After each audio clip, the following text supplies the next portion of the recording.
আজকের পর্বে শেয়ার করব বিনস দিয়ে দারুণ স্বাদের একটি রেসিপি। এই রেসিপিটা খেতে এতটাই সুস্বাদু, এতটাই টেস্টি যে আপনি শুধুমাত্র এটা দিয়েই পুরো প্লেটের ভাত ফিনিশ করতে পারবেন। মাছ মাংস না হলেও চলবে। তো এখানে রেসিপিটি বানানোর জন্য আমি প্রায় 300 গ্রামের মতো বিনস কেটে নিয়েছি। আপনারা আপনাদের পছন্দ মতো সাইজ করে কেটে নেবেন। আমি এখানে এরকম একটু ছোট ছোট টুকরো করে কেটে নিয়েছি। এবার আমি এই বিনসগুলোকে একটু সিদ্ধ করে নেব। তার জন্য আমি এখানে প্রায় 1 গ্লাসের মতো জল দিয়েছি। জলটাকে ভালো করে ফুটিয়ে নিলাম। এবার আমি বিনসগুলো দিয়ে দিলাম। মোটামুটি 1-1.5 মিনিট আমি এখন বিনসগুলোকে সিদ্ধ করে নেব। আর বিনসটা সিদ্ধ করার সময় কিন্তু আমি সামান্য একটু লবণ দিয়ে দিলাম। তো এখানে 1-1.5 মিনিট ধরে কিন্তু আমি বিনসগুলোকে এখন একটু সিদ্ধ করে নেব। বিনসটা সিদ্ধ হয়ে গেছে। এবার আমি এটা জল ঝরিয়ে তুলে নেব। বিনসগুলো তুলে নেওয়ার পর এখন আমি ওই প্যানেই দিয়ে দিলাম 1 টেবিল চামচ পরিমাণ সরিষার তেল, 1/2 চা চামচ পরিমাণ গোটা জিরে এবং সামান্য একটু পাঁচফোড়ন দিয়ে খুব ভালো করে মশলাটা একটু ভেজে নিলাম। এরপর দিয়ে দিচ্ছি পেঁয়াজ কুচি।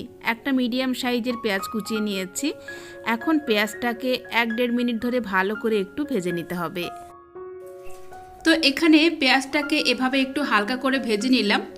এবার আমি এখানে দিয়ে দেব আলু।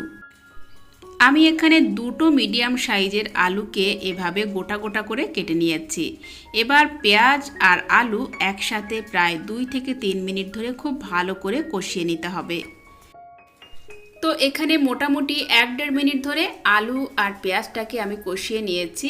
এখন দিয়ে দিচ্ছি স্বাদ মতো লবণ, হলুদের গুঁড়ো দিয়ে দিলাম পরিমাণ মতো, আর 1/2 চা চামচ পরিমাণ দিয়ে দিলাম কাশ্মীরি লঙ্কা পাউডার। দিয়ে এখন খুব ভালো করে আলুটাকে কষিয়ে নিতে হবে। ততক্ষণ পর্যন্ত কষিয়ে নেব আলুটাকে যতক্ষণ না আলুটা মোটামুটি 70-80% সিদ্ধ হয়ে যায়। তো এখানে আমি প্রায় 4-5 মিনিট ধরে আলুটাকে কিন্তু ভালো করে কষিয়ে নিয়েছি। এখন যাতে মশলাটা পুড়ে না যায় তার জন্য আমি খুবই সামান্য পরিমাণ দিয়ে দিলাম জল। খুব বেশি পরিমাণ জল কিন্তু দেওয়া যাবে না, কারণ এই রান্নাটা একদম মাখো মাখো হবে। এবার আমি এখানে দিয়ে দিচ্ছি আমি আগে থেকে যে বিনসগুলো সিদ্ধ করে রেখেছিলাম, বিনসগুলো দিয়ে দিলাম। দিয়ে এখন আলু আর বিনসটাকে খুব সুন্দর করে মিশিয়ে নেব।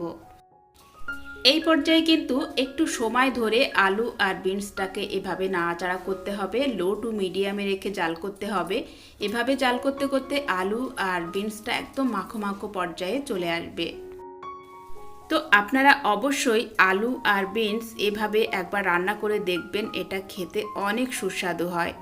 গরম গরম ভাতের সাথে, রুটির সাথে কিংবা পরোটার সাথে এটা খেতে দারুণ লাগে। তো এখানে মোটামুটি কিন্তু আমি লো টু মিডিয়ামে রেখে প্রায় 3-4 মিনিট ধরে জাল করে নিয়েছি। আলু আর বিনসটা বেশ মাখো মাখো পর্যায়ে চলে এসেছে। আলুটা সিদ্ধ হয়ে গেছে।